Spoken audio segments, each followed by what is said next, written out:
Bjorn, it's good to have you. It's good to be here. Thank you.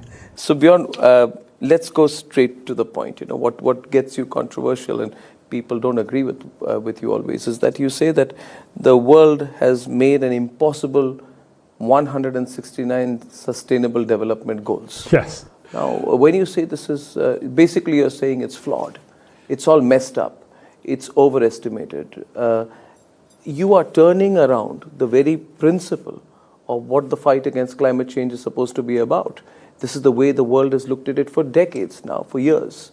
And you're saying it's not going to work. Yes. Why should we believe you? Well, first of all, on the Sustainable Development Goals, the world had promised these for 2016 to 2030.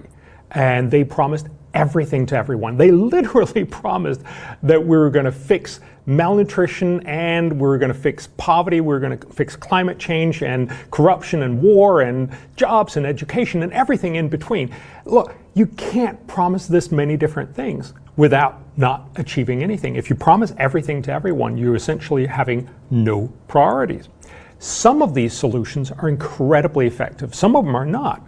And so one of the problems that I run into when we're talking specifically about climate change, which is just a small part of the whole promise that we have for the Sustainable Development Goals, is that people would love to say, let's fix climate change. And yes, it is a problem. But currently, it's going to be fantastically costly to just fix a little bit of it. We're talking, sort of $5.6 trillion per year. This is the McKinsey estimate, but it's pretty much in line with everyone else. The world just can't afford to do that. And so we're not going to do it. Just to give you one example, for India, it would cost about 8.7% of your GDP each and every year to go net zero. You're not going to do that. And so we're fundamentally just making these grand promises. It sounds good and of course gets a lot of applause to the current set of statesmen. But if you actually want to fix problems, you have to focus on smart and effective policies that'll deliver by 2030, and these are not the ones. Why this and not that? Why wouldn't it be both? Well, yes. Okay, so let me put it this way. We have done exceptionally well. Yes. We believe we are among the top 10 countries on the Climate Change Performance Index, which means our commitment is tremendous. We've done some great work on renewable power, on energy use efficiency. We believe beyond we are ahead of the game. And you're saying that no, you may think you're ahead of the game, but you have to spend 4 or 5 trillion. I saw the numbers you put out there at the Republic Summit. You got to spend a phenomenal amount of money to actually ensure that these goals are met. Why would you demotivate the government of India, which believes that it's ahead of the game compared to the rest of the world, especially the developed? It's wonderful that you guys are doing well on climate. And absolutely, I'm not saying we shouldn't do anything about climate. I just say we shouldn't fool ourselves to believe that this is what's going to fix climate change. Remember, India is putting out more and more CO2, although you are putting out more than you possibly otherwise would have done. But you want to industrialize, you want to get rich, you want to get energy, which is exactly what the rich world has done. And so what you will see is you're going to see a tremendous recarbonization of India over the next 20 or 30 years. You're going to do it smarter, and that's great.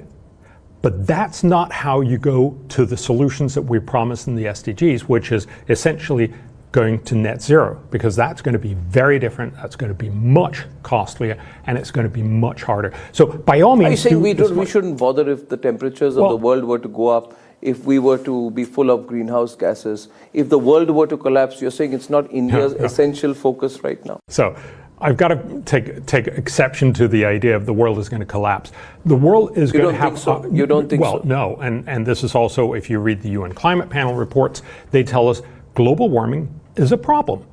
So if we don't fix global warming right now, it will be more of a problem. The world's only climate economist to win the Nobel Prize, William Nordhaus, estimate that if we do nothing about climate change, by the end of the century, it's going to be equivalent to each one of us being about 4% less well off. In India, because it's going to hit harder, it's going to be about 10%. Now, that's not nothing, but remember, by the end of the century, each Indian is, according to the UN, going to be 11 times richer. So instead of being 11 times richer, you will only feel like you're 10 times richer. This is not the end of the world.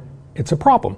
And if I can just point out, there are many other problems right now in the world with bad nutrition, with people dying from easily curable infectious diseases, with not enough and not good enough education, and all these other challenges. So global warming is not the only problem. And so what we have to ask ourselves is this where we want to spend trillions of dollars? And mind you, most of the world is not actually doing that.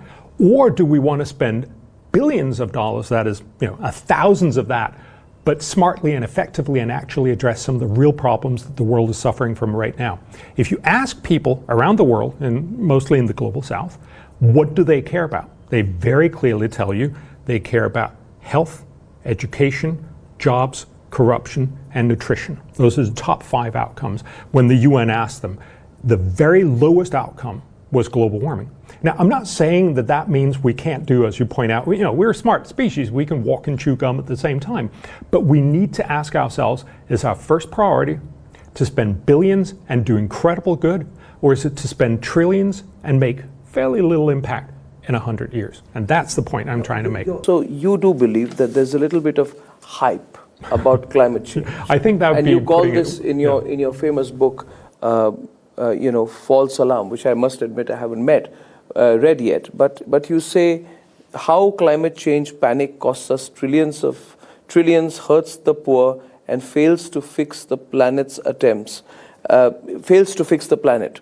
Now, essentially, you're saying that all these big meetings which happen, the entire focus on climate change, the fact that even the biggest corporates in the world are putting most of their CSR money all towards climate change, that is the kind of certificate that everyone wants to have, from whether you're using a pencil, whether this is sustainable, that is, everything is linked towards the end goal of proving that you're working towards climate change.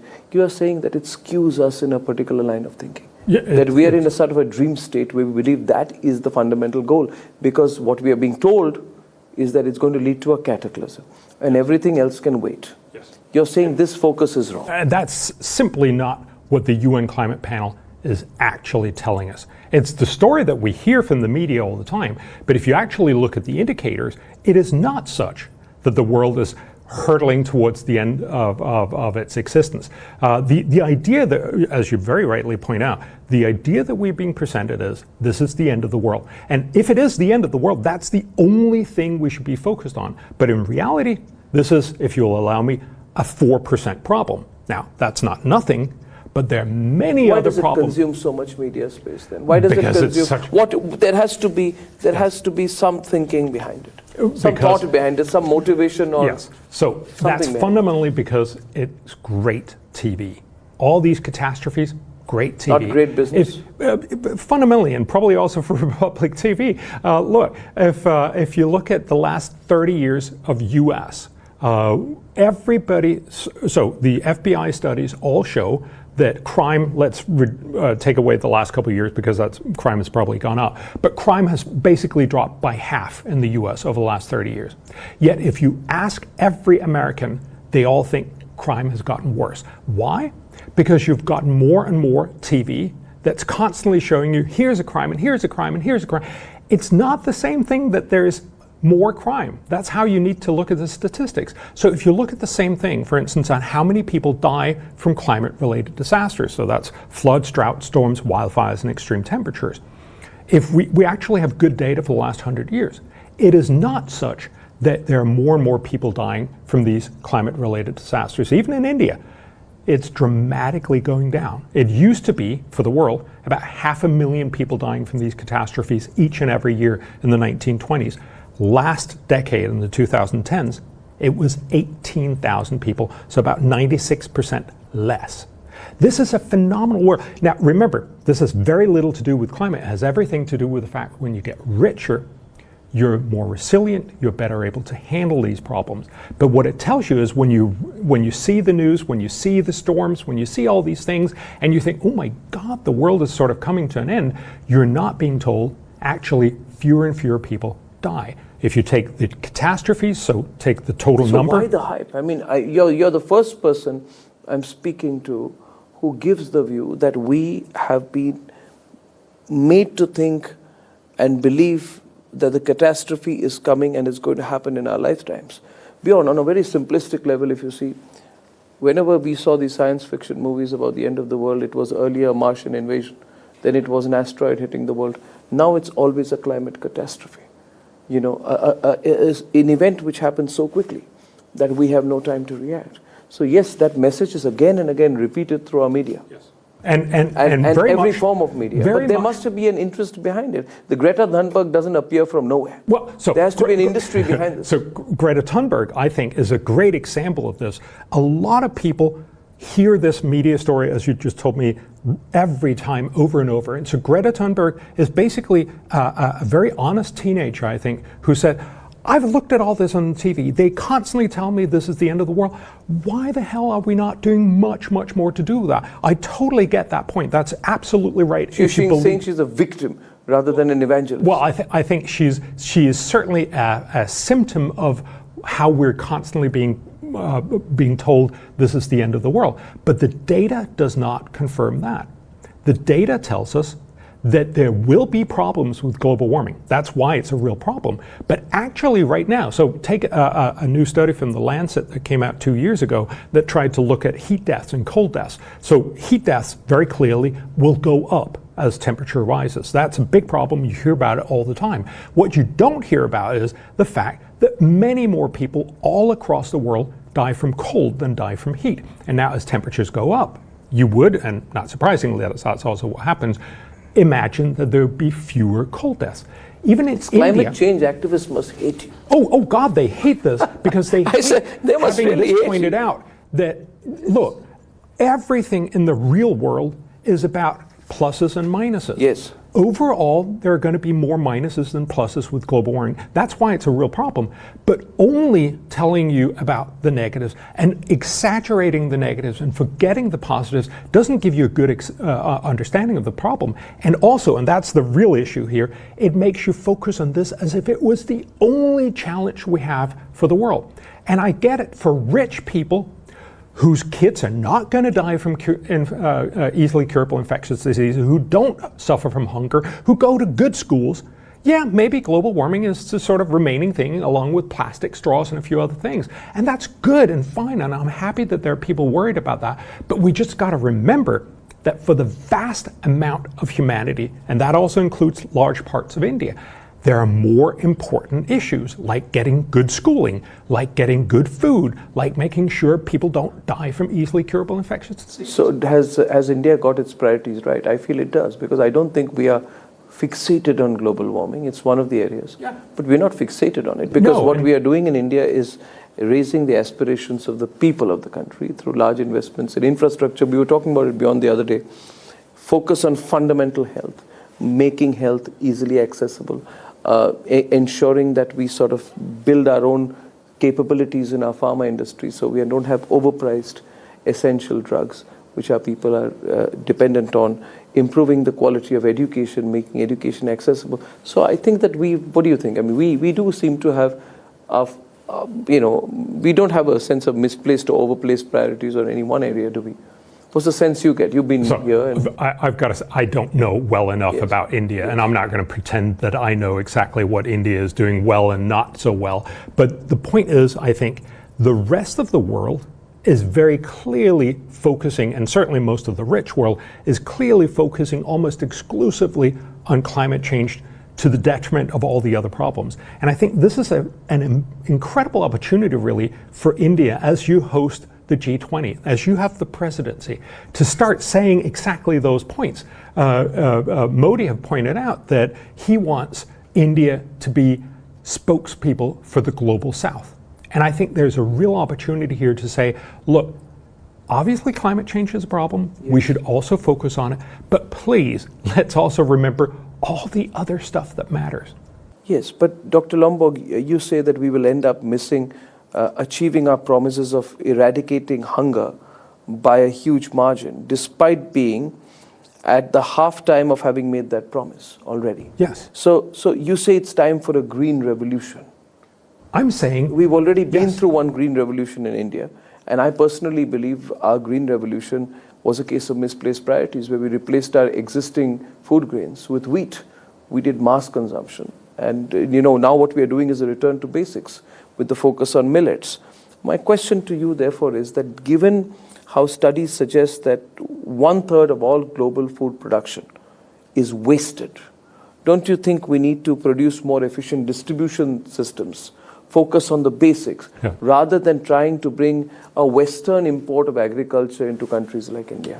So I'm going to be a little controversial, maybe disagree with you. So we've looked at this for Andhra Pradesh and for Rajasthan. What have you We've looked at, is it a good idea to try to reduce the amount of spillage in production? Yes. And absolutely, you're absolutely right. A quarter to a third of all production is lost out in the field and in the production chain. And that sounds like a terrible waste and something that you could really easily do something about. Yes. Well, the reason why it keeps happening is because it's not easy to do.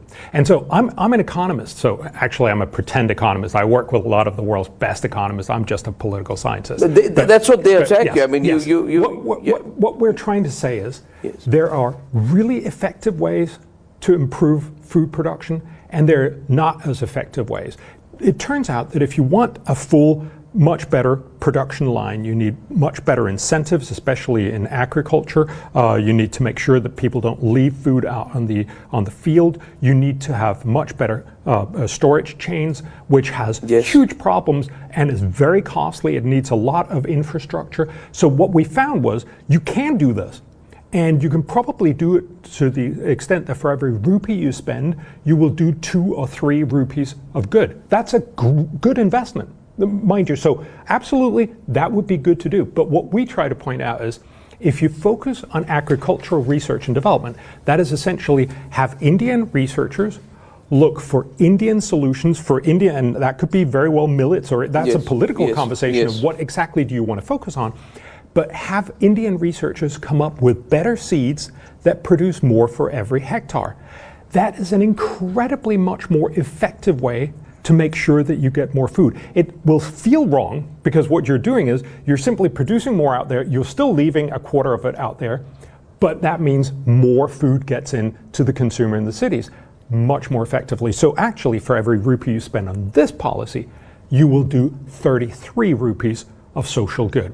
I'm simply pointing out 33 is much, much better than 3, and that's why we should start with that amazing policy. So we go back to the whole issue, and I'm intrigued with this. Critics say that you, especially you particularly, they say that you cherry pick data. You say that there is highly skewed data. I'm very taken with this whole idea of climate change being an alarmist idea. And, you say there's highly skewed data. To take the alarmist approach about a rise in global temperature and link everything to that. On the other side says that you are cherry picking the data. I'm trying to understand here a bigger issue. You talk about the global south. Is the entire global south, as it were, following a Western agenda on climate change, which is going to make us compromise on what our own priorities should be like? I don't know who to believe. I mean, should we believe Bjorn Lomborg, who takes this view, or should we believe the Greta Thunberg lobby? Yes. Well, I don't think you should believe Greta Thunberg. I mean, after all, she's a teenager. You probably shouldn't believe me because I'm not a climate scientist. You should believe the UN climate panel, and you should believe the world's chief climate economist. So let me just give you a very simple point here. This is not about saying that global warming is not a real issue. It is about saying how much of an issue is it and how much will it cost to fix it. And unlike but these are fantastical numbers. It is. Let me tell you this. Yes. In August 2020, it was written about you. Dr. Lomborg's arguments are based on fantastical numbers that have little or no credibility. This was, I think, an analysis of your book. Overall, the numbers presented by Dr. Lomborg, who has a PhD in political science, they emphasize the fact, understate the potential economic impacts of climate change and exaggerate the costs of cutting greenhouse gases. So they say you're trying to make it look very expensive, underplay the economic impact of it. They said you're not understanding the economic impact on it. Yes. And they say that, you are the poster boy of right-wing newspapers. Yes. You are the poster boy of the Rupert Murdoch's News Corp, and that you're putting the world in a direction which it's going to pay heavily for. Dr. Lomborg, you're a controversial man behind that pleasant demeanor. And this is some of the nicest stuff. This is the nicest stuff written about that you're actually quoting. This is a very emotional area, and so absolutely. Please expand on it. Yes. So absolutely. If I was just trying to say, oh, it's going to be fantastically costly and actually global warming, downplaying it and all that stuff, but I'm not. I am not making this argument. It's the world's only climate economist to get the Nobel Prize in Climate Economics who is making that point. They have gone rapid on him as well and telling, oh, you can't trust him. It's much worse than he says, and it's going to be much, much cheaper than he claims. And that most climate economists tells you. So the point here is to remember, global warming consists of a lot of different conversations. It consists on the conversation of what's going to happen physically. That's what the UN Climate Panel is really good at. So sea levels are going to rise. What will that have of an impact?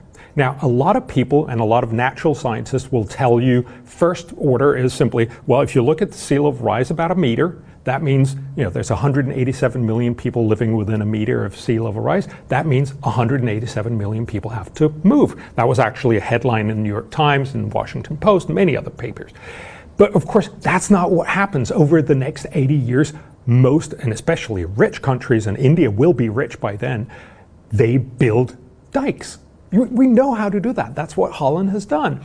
And so if you take any realistic assumption into that, it turns out, and those people who made the 187 million figure actually point out, that's a totally unrealistic number. That's a number assuming nobody does anything.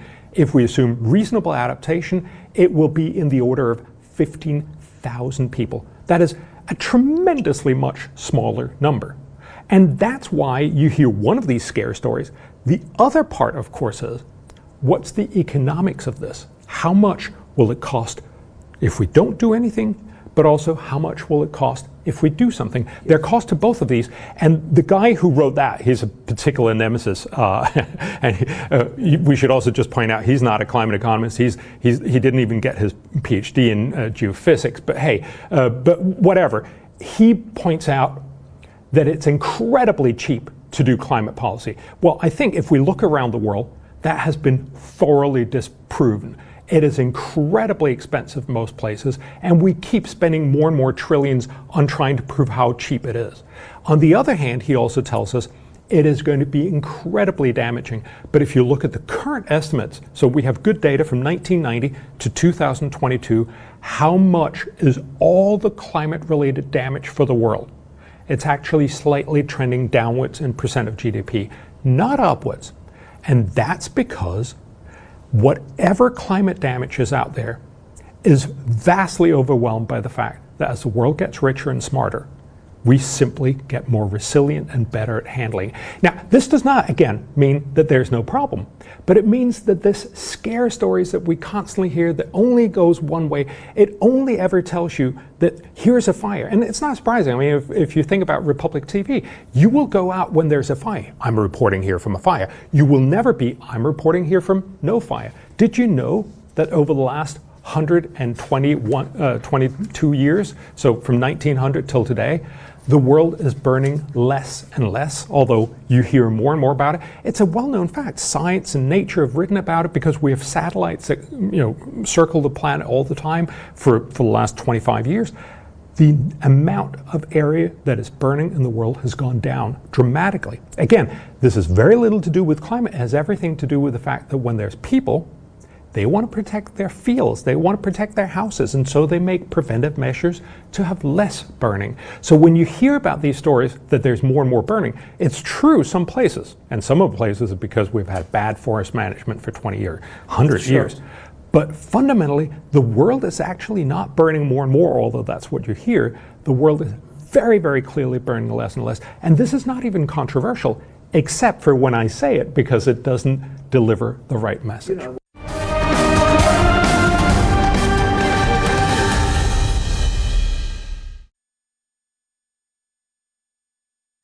Siddharth 8 तारीख को hard drive से data delete हुआ था। Republic पूछ रहा आपसे। सिद्धार्थ मैं पूछ रहा हूँ 8 तारीख को हार्ड ड्राइव से डेटा डिलीट हुआ था। डेटा डिलीट हुआ था हार्ड ड्राइव से, आपने बताया क्या था डेटा? 8 हार्ड ड्राइव का डेटा डिलीट हुआ था या नहीं? He has been cooperating with the summons. Why have you arrested him in such a fashion? He has been interrogated for over 100 hours, sir. First to go, get out of this. If you don't First to mind. get out of this. First to get out of this. Get out of this.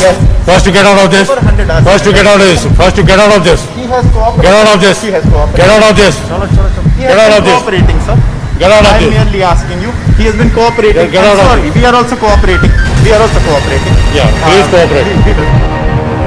Both men, women, they are marching towards the road. Though some clashes are also witnessed here at the Sheikhpura road. See the tear smoke shells being used by the Jammu and Kashmir police. Now we can see also that the protesters are not crossing the line.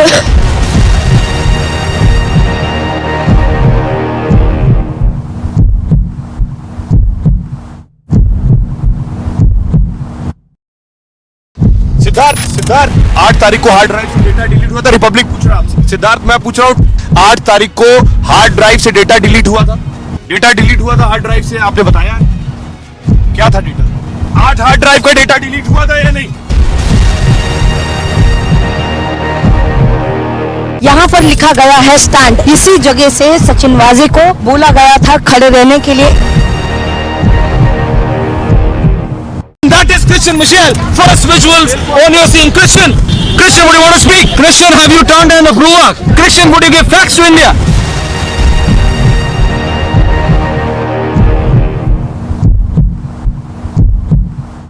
Siddharth 8 तारीख को hard drive से data delete हुआ था। Republic पूछ रहा है आपसे। सिद्धार्थ मैं पूछ रहा हूँ 8 तारीख को हार्ड ड्राइव से डेटा डिलीट हुआ था। डेटा डिलीट हुआ था हार्ड ड्राइव से, आपने बताया है। क्या था डेटा? 8 हार्ड ड्राइव का डेटा डिलीट हुआ था या नहीं? सिद्धार्थ 8 तारीख को हार्ड ड्राइव से डेटा डिलीट हुआ था। रिपब्लिक पूछ रहा है आपसे। सिद्धार्थ मैं पूछ रहा हूँ 8 तारीख को हार्ड ड्राइव से डेटा डिलीट हुआ था।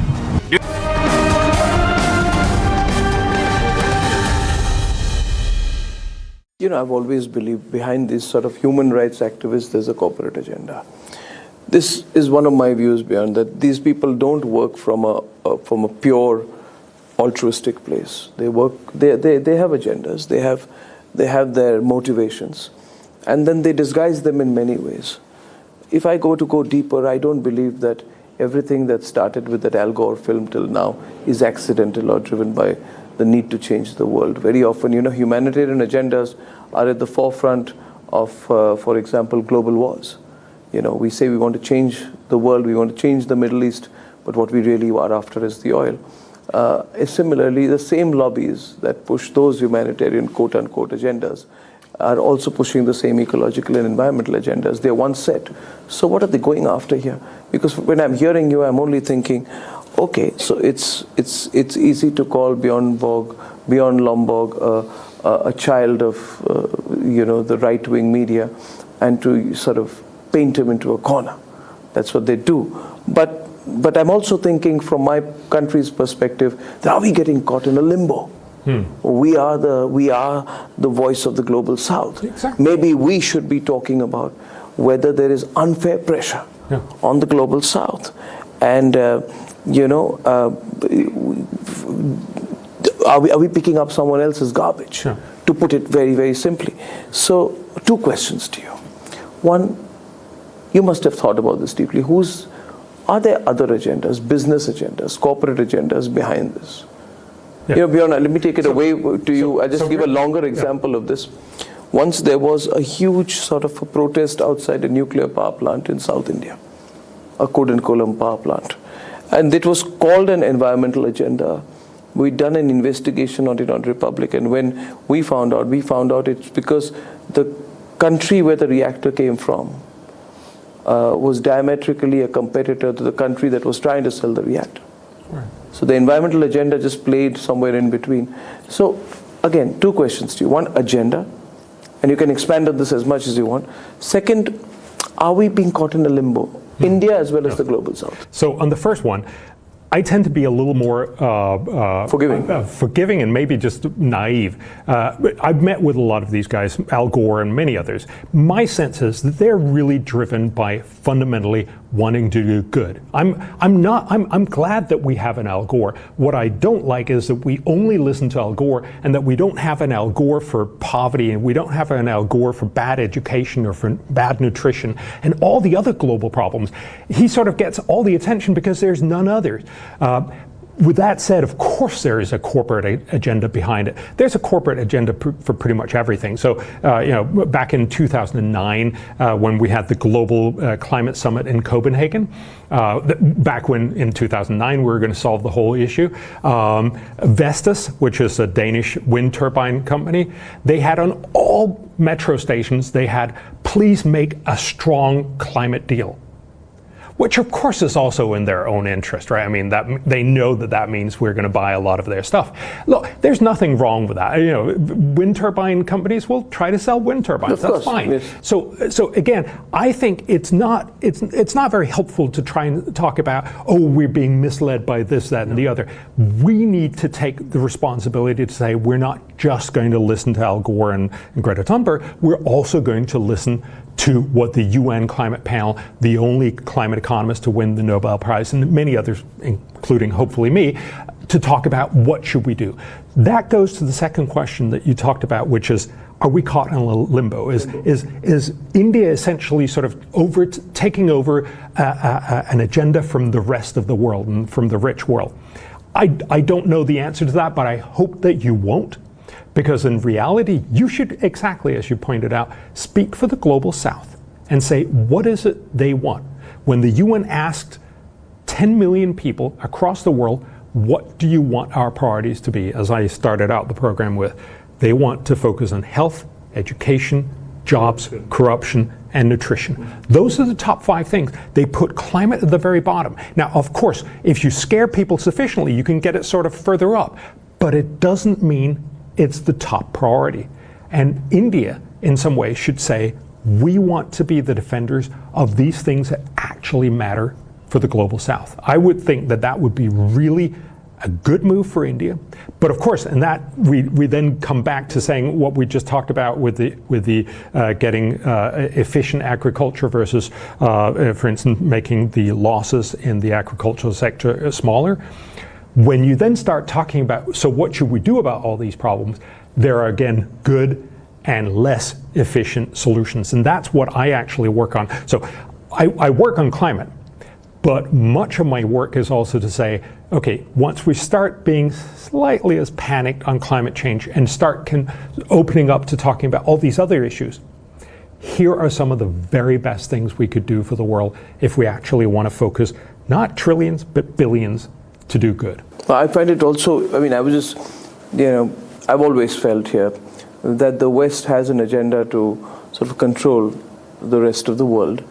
And after this sort of demise of globalization, if I may say so, I'm not being, after the sort of the waning of globalization, maybe climate change is one of those agendas that they want to envelope the rest of the world in and get them into some kind of a binding agreement. But I'm also very concerned because at the end of the day, there is always limited money. And as you rightly say, it's a question of where you spend your money.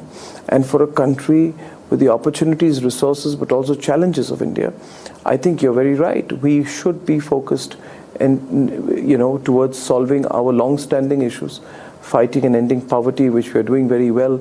We are making our country very aspirational, deepening infrastructure, but these are areas which require tremendous amounts of investment. Yes. Now, I therefore find it interesting that, in the World Economic Forum report, which said that the 2030 agenda for sustainable development was said to be missed. The report also said, and I have a quote here, that Sustainable Development Goals Report 2022 paints a worrying picture of progress in almost all areas. The report quotes an inflation factor of 25% required to now meet these goals. Yeah. So it's like interest levels going up. You're never going to meet the goals, and you're going to make an incredible amount of expenditure, which could be spent on different sectors of the population here. Let me just give you one example of this. So there's. But a I'm lot also asking, is the Paris Agreement unsustainable then? Yes, they're Is it unsustainable? They're very unsustainable because they ask countries to do stuff that when the push comes to shove, they're never going to do. Just to give you an example, a study shows that it's going to cost. So should we rescind from that agreement? Well, the I'm point just here is very- we need to find a smarter way to solve global warming. The reason why we can't solve global warming very well is because everybody's running around like their hair is on fire and saying, we got to do something next year. If you're going to do something next year, the only solutions are expensive. If you want to solve the problem, you need to do it through technological innovation. Take, for instance, Craig Venter, the guy who cracked the human genome back in 2000. He has this idea that you could develop algae that you can grow on the ocean surface. They'll soak up sunlight and CO2 and produce oil. Then you just simply harvest that out on the ocean surface. You have your own Saudi Arabias out there. You harvest it, you put it in your existing fossil fuel infrastructure, but it's now CO2 neutral because it's just been grown out on the ocean surface. This is a fantastic innovation if it could work. It doesn't right now. It's vastly inefficient, right? So it's not going to work. But that's one of the many, many ways in which if we could innovate, find a way to have green energy cheaper than fossil fuels, everyone, not just rich, well-meaning Westerners, but also India, China, Africa, would just simply buy this. And so the point here is, and that's what we've been trying to do for a very long time, we work with more than 50 of the world's top climate economists, 3 Nobel laureates, to try to identify where can you spend resources on climate and do the most good. And what they found was the best long-term investment is in energy innovation. Nobody spends on that. We've actually spent less and less on that because everybody is again running around and saying, we got to do it next year. We're not going to do this. The world is not going to spend this amount of money. So, for Biden, it's going to cost somewhere between $5,000 and $11,000 per person per year in 2050. There's no way people and politicians are going to be reelected on that sort of promise. People are just going to fire them.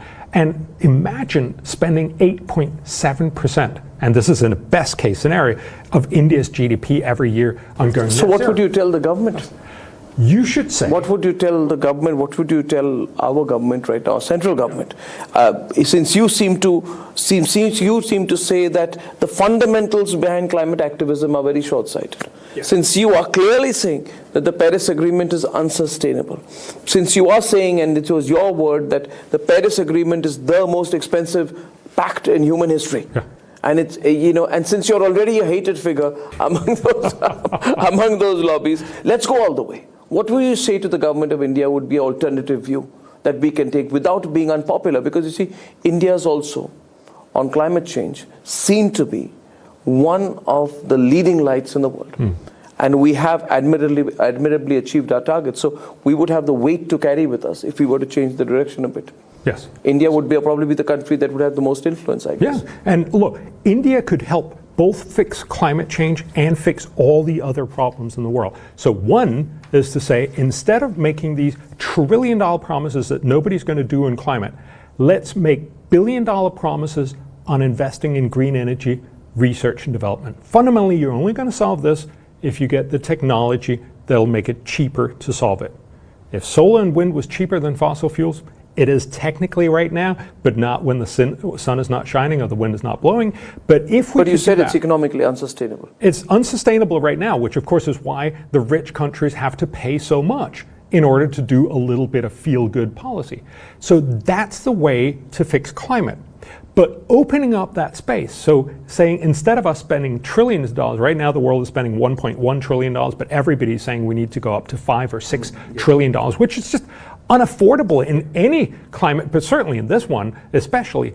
If we can now go down to, say, spend $100 billion, so a tenth of that, but on smart climate innovation, that means we will have a lot of room for remembering all the other problems in the world. So India has to thread that needle. And that's going to be hard to say, look, we care about climate, we care about the stuff that you worry a lot about in the rich world, but we care enough about it to want to do it smartly and in a way that's actually sustainable and one that you can also get your own voters to say yes to in the long run.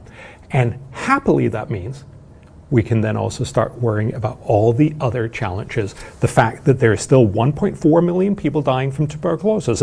It's not COVID that kills the most people. Now, in 2022, it's again tuberculosis. The fact that almost 500 million kids in the global south are in school but not learning.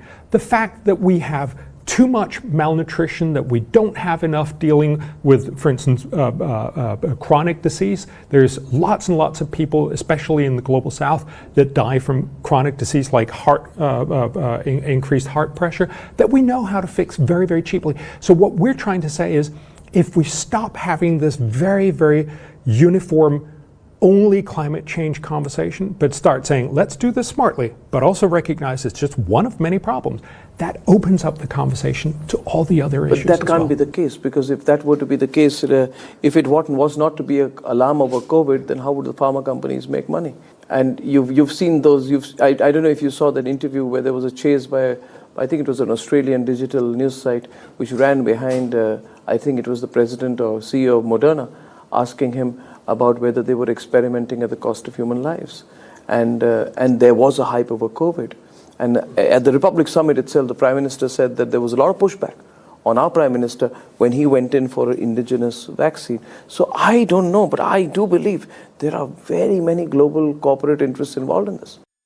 You're absolutely right. And this is where my naivete, I think, helps me a little bit, because I'm not trying to say... Are you naive, or are you trying to underplay that? I think yes, you're trying to underplay. I can't say I'm naive, because then You're not naive at all. But look, my point is not to say that I would love the whole world to be totally rational and smart and do all the right things. But I'm going to just say, how about we do it a little less wrong?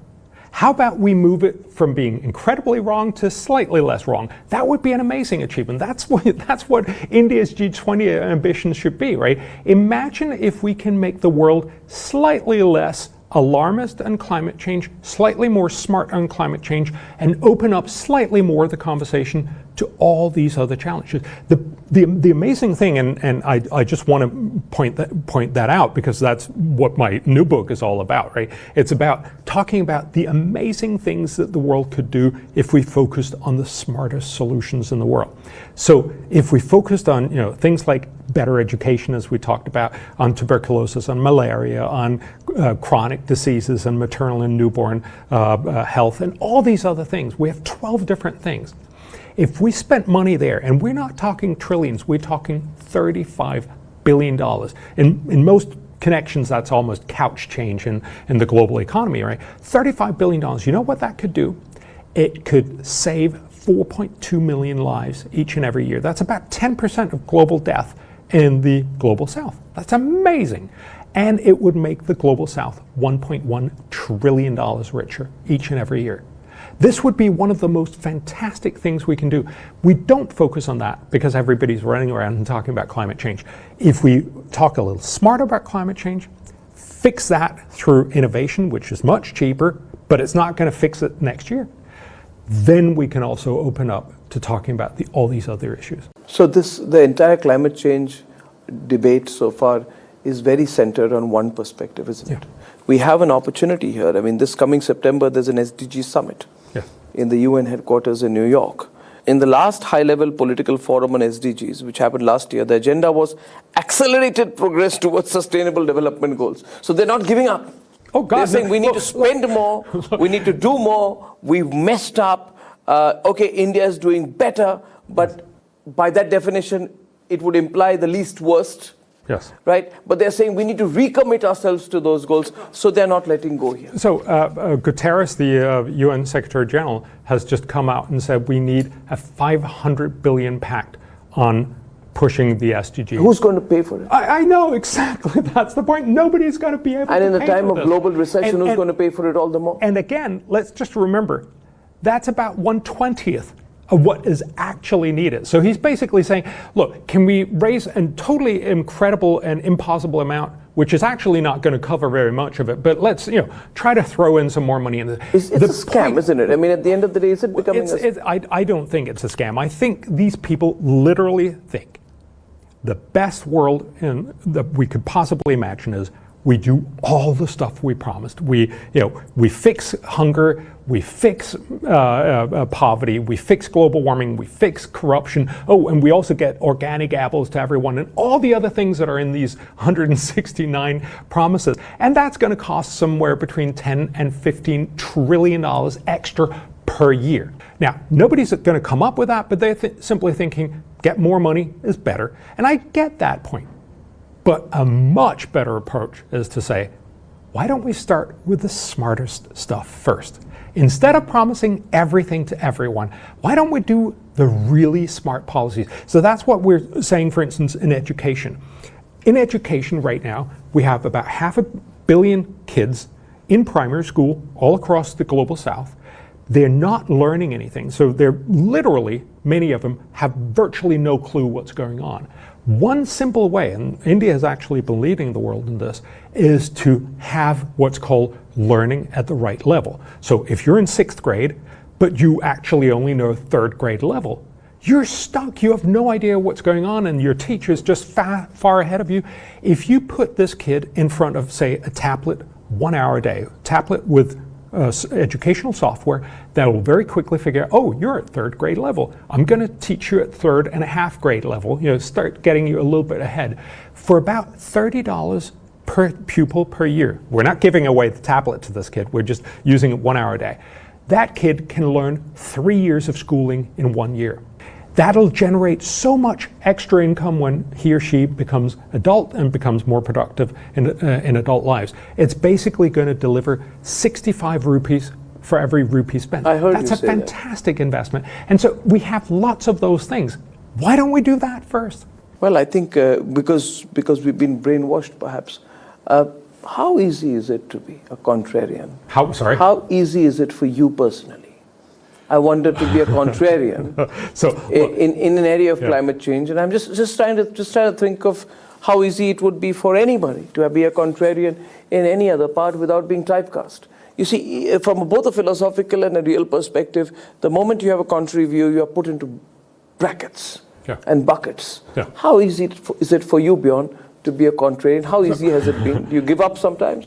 So I'm going to make two answers to that. One is, I feel that it would be much, much nicer if people just said, oh, that's a really good idea. I mean, I'm coming with something, and again, it's not me. I'm working with some of the world's top economists who've actually come out with these amazing ideas on how to do better education. I would love people to just say, yeah, we should do that. And yes, it's a little annoying that people say, but Bjorn said it. So in that sense, of course it's annoying. On the other hand, so very early on when I started this whole conversation, I got into this I'm an old Greenpeace kind of guy. I was not out in a rubber boat. Oh, I didn't see that. but I was, I had the badge and the backpack and the poster on my wall, and I worried a lot about the world. And so I read up on this, and I realized that a lot of what I'd been told was not correct. And that's really how this whole thing started. So a lot of people got really, really angry at me. And one of the things that I was told was they have a saying at Harvard Law School, which is, if you have a good case, you pound the case. If you have a bad case, you pound the table. And most people who criticize me are basically just pounding the table. And I've always felt like, I thought this was exciting when we first did this academically. And I was like, yes, show me how I'm wrong. Show me the data set that shows that this. But people were just pounding on the table. Most people are just really, really annoyed that I make these points. But in some sense, that makes me feel like, somebody needs to make these points, because we need to know if we're over worried about one thing, climate, and under worried about all these other things that also matter. And so in some sense, I think I would love for everyone to just say, oh, that's great ideas. But the next best thing certainly is to say, the current approach is spectacularly failing. Let's do better. I personally, I'll wrap up with this, Bjorn, don't believe in this left and right wing division around the world. I think it's very, very convenient. I think it's important to have contrarian views in every area, from climate change to geopolitics, and also in the way societies relate to each other nowadays. And I think that's the beauty of having a diverse intellectual discourse. Well, it's a pleasure to meet you, to make your acquaintance, and I hope that you will keep coming back to India, and we'll have a chance to take these conversations forward. Thank you, Bjorn. Thank you so much. Thank you, Bjorn. Thank you. Thank you.